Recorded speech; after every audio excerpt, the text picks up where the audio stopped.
न जाति, न धर्म, न भाषा, न क्षेत्र, न किसी प्रकार का भेदभाव, कोई भेदभाव न करते हुए सभी एक झंडे के नीचे में आकर के एक संकल्प लेते हैं कि हमारे देश के सपूतों ने, हमारे देश के सेनानियों ने जिस प्रकार से हमारे देश को आजाद करके और एक लिखित दस्तावेज जिसको हम लोग कहते हैं कॉन्स्टिट्यूशन, संविधान कहते हैं, संविधान लिखने का काम किया।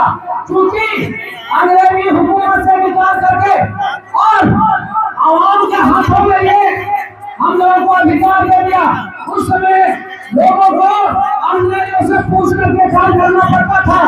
पढ़ाई लिखाई के मामले में अंग्रेजी हुकूमत हमारे देशवासियों को पढ़ाने में बहुत पीछे था। उन सारी चीजों से व्याकुल होकर के राइट और ड्यूटी दोनों चीजों का राइट दिया जाता था, कर्तव्य नहीं दिया जाता था, अधिकार ले लेता था, लेकिन अधिकार के बदले में, कर्तव्य के बदले में, ड्यूटी के बदले में हम लोग को अधिकार नहीं मिलता था। ड्यूटी राइट एंड ड्यूटी, अधिकार है, कर्तव्य है। अगर हमने कर्तव्य को निभाया, ड्यूटी को निभाया, तो एक महीने के बाद उस ड्यूटी के बदले में हमको अधिकार मिलना चाहिए। अंग्रेजों ने इस तरह का काम नहीं किया। व्याकुल होकर के हमारे देश के लोगों ने आजादी करके एक ऐसा संविधान बनाया जो पहाड़ पर लोगों को आता है, जंगल में जो रहता है, जो नदी के किनारे में गांवों में भी पड़ रहा है और कोई आलिशान भवन में जीवन बिता रहा है, सबों के लिए एक संविधान बनाया। और उस संविधान के तहत में आप दुकान पर जाते हैं तो राइट है सामान खरीदने का, दुकानदार का अधिकार होता है देने का। अगर नहीं देगा तो हमको सवाल पूछने का अधिकार है। सवाल करने और सवाल पूछने का अधिकार हमारे देश का संविधान ने दिया है। और इसके निर्माता प्रथम अध्यक्ष होंगे कि हमारे देश के संविधान के प्रथम अध्यक्ष सभाध्यक्ष जो बने थे वो एक दिन के लिए बने थे डॉक्टर सचिदानंद प्रसाद, और एक ही दिन के लिए चूंकि पीठ अवस्था के कारण उनको एक दिन का अध्यक्ष बनाया गया था। दूसरे दिन से डॉक्टर राजेंद्र प्रसाद, और उसके बाद हम लोग कहते हैं भारत के संविधान के प्रारूप समिति के सदस्य कहते हैं, जनक कहते हैं, और डॉक्टर भीमराव अम्बेडकर।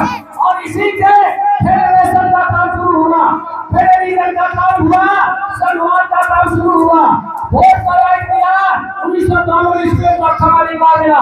इसके तहत में संविधान ने दिया। संविधान ने ही आज हमारे सरकार साहब को स्कूल खोलने का ऑर्डर दिया, बिना अनुमति का, बिना अधिकार का, बिना राइट का, बिना नियम का आप कहीं भी विद्यालय नहीं खोल सकते हैं। आप अगर सभा भी कीजिएगा, कहीं भी कोई कार्यक्रम कीजिएगा, वहाँ पर भी आपको संविधान के नियमों का, कानून का पालन करते हुए काम करना पड़ेगा। इन्होंने इस विद्यालय को खोला है, वो कॉन्स्टिट्यूशन के आधार पर खोला है, नियम संगत खोला है। जब नियम संगत और देश में किसी तरह का खोट नहीं होता है, एक जज्बा होता है कि हम विद्यालय में बच्चों को अपने बच्चों से शिक्षा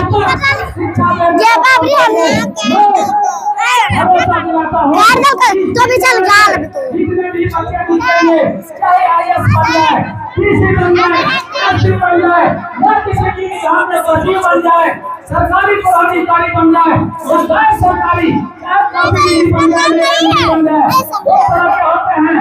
एक विधायिका के 3 होते हैं, सरकार के 3 होते हैं, पहला विधायिका, दूसरा कार्यपालिका, तीसरा न्यायपालिका।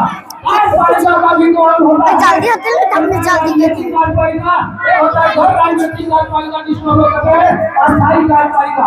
अस्थायी कार्यपालिका के अंतर्गत में सरकारी पदाधिकारी आते हैं, राजनीतिक कार्यपालिका के अंतर्गत में नेता लोग आते हैं,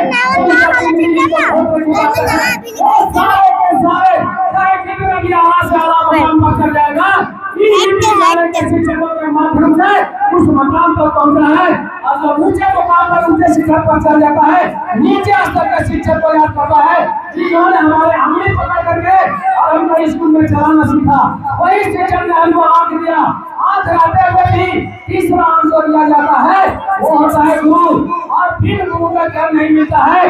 इसलिए मैं सभी शिक्षकों से निवेदन करूंगा कि आप बेहतर शिक्षा दे रहे हैं, हम चाहेंगे और गुणवत्तापूर्ण शिक्षा दें। और जब समय आप 4 घंटा या 8 घंटा ड्यूटी लेते हैं तो ध्यान नहीं रहे कि डायरेक्टर महोदय कहीं भी रहे, चाहे मौलाना साहब कहीं भी रहे, जो शिक्षक हैं प्रधानाचार्य से लेकर के जितने भी शिक्षक कर्मी है, सहयोगी शिक्षक है, उनका जिम्मेवारी ईमानदारी पूर्वक से घर में अपना काम छोड़ करके बच्चों को पढ़ाने के लिए तो मेरा 1 मिनट भी समय इधर उधर जाए होगा तो हमारे लिए अच्छी बात नहीं होगी। इसलिए मैं इस आशा उम्मीद के साथ में इस विद्यालय के डायरेक्टर और इस विद्यालय के डायरेक्टर हमारे मौलाना सतुद्दीन साहब को मैं सरे देना चाहता हूँ, मोहम्मद सफराज साहब को सरे देना चाहता हूँ और इस विद्यालय के प्रधानाचार्य के साथ सभी महानुभाव जितने भी विद्वान शिक्षक हैं, जो विषयवार शिक्षक हैं, साहित्य सब विषयवार शिक्षक रखे हुए हैं यहाँ पर, उन सभी शिक्षकों का मैं तहे दिल से शुक्रिया अदा करते हुए मैं अपनी वाणी को यही विराम देता हूँ। जिंदाबाद।